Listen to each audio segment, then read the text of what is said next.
Hey everyone, it's Richard Melfan here, bringing you guys the last 2021 album review for today. And today we're going to be talking about the new album from the band Whitechapel entitled Kin, which is out now through Metal Blade Records.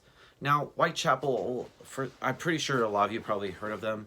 Deathcore band based out of Knoxville, Tennessee. They formed in 2006, and I've really liked Whitechapel since I first heard them back in like 2008 or 2009, right around the time when they put out This Is Exile, which in my opinion is probably my favorite Whitechapel album. But for me, I feel like Whitechapel compared to all the deathcore bands, I feel like in more recent years, I feel like Whitechapel have pretty much strayed away from that. Well, they are a deathcore band, mostly with their first three albums, but I feel like since the self-titled album in 2012, they definitely have evolved a little bit more notably with their 2016 album, Mark of the Blade, and that was when the first introduction of clean vocals.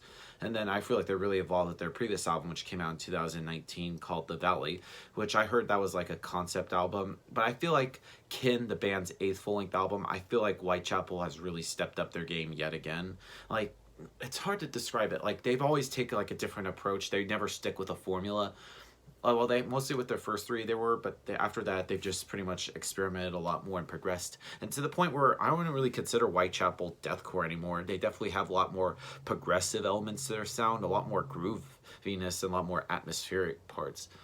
Um, and this album, I think, from what I heard, this is pretty much like a sequel to The Valley, which talks about like an alternate thing. It's hard because I saw like an interview with Phil Bozeman and he pretty much described it. But let's just dive right into it. Like the vocal work, and I feel like Phil Bozeman, like it's crazy to see how far he's come from the somatic defilement to Kin. Like he's really has a press, like he has that signature low gutturals that he does with a little bit of the highs that thrown in well. But ever since Mark of the Blade, where he does clean vocals, and I feel like his cleans have really improved a lot. He definitely has a lot more kind of like a somber feel and a lot more emotion to it now. I mean, not saying that he had since Mark of the Blade, but I feel like now he just really just stepped it up. The guitar work on this album is pretty tight. Ben Savage, Zach Householder, and Alex Wade, the Three Musketeers, are just great. And I honestly don't know why Whitechapel need three guitar players, but they definitely make it work well. And they definitely have like moments of like soloing, and especially with Ben, I think stepped it up. And like Alex and Zach just are great. The bass on this album, I kind of wish was a little bit audible, or you hear it a little bit, but I think Gabe does a great job. And drumming wise, this is the first Whitechapel album to feature their new drummer Alex Redinger, which he was playing live with them since 2019, but then now he's an official member. And he's of course had done YouTube covers, and in fact I remember seeing his older videos. He did Whitechapel songs, and what do you know? Knew that he would actually end up being their new drummer, and he is a fucking sick drummer and a great addition to the band. So without further ado, let's dive into Kin track by track.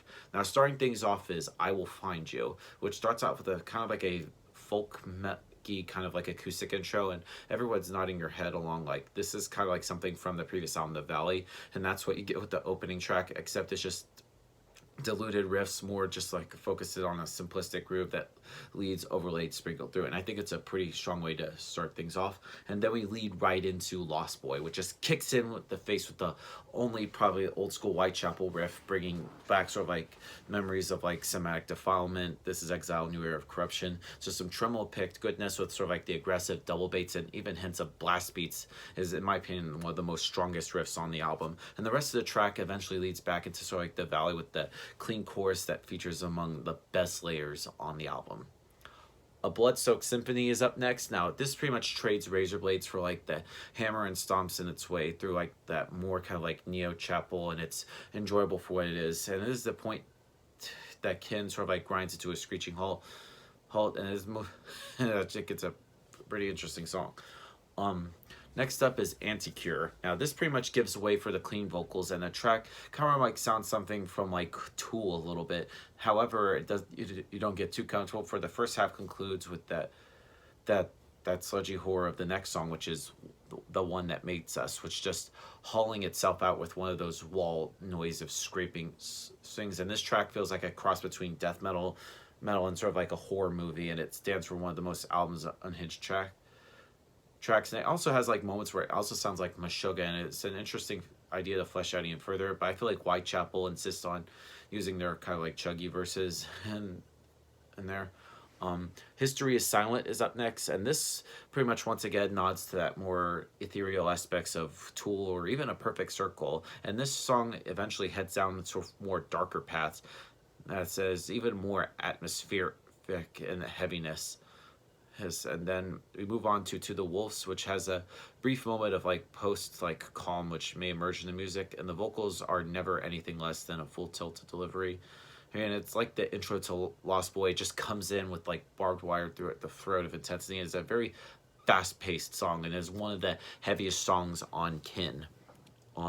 Next up is Orphan, which I think is one of the best songs on the album.